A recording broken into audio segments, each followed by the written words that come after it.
A common conclusion to the mystery crime novel is the villain's monologue.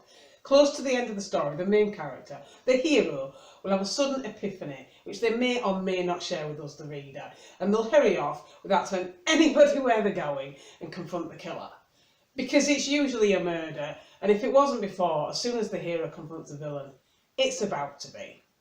Alternately, the hero might hurry off to retrieve that vital piece of evidence that they've just realised is evidence, so that they can take it to the police and prove what they've suddenly realised is true.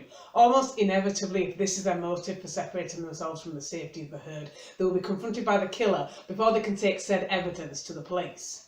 Meanwhile, the hero will have a sidekick, or a nemesis, often one who works for the police and resents the interference of this bumbling amateur who works out the right culprit before they do.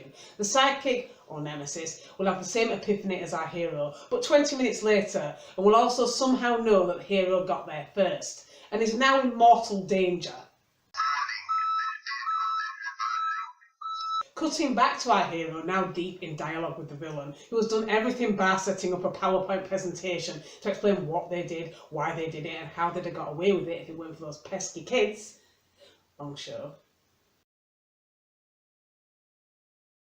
The villain will be busy explaining all the plot points that we, the reader, hadn't worked out, all while the sidekick, or nemesis, is creeping up behind them, giving them just long enough to tie up all the loose ends before knocking them out with a strategically placed spanner.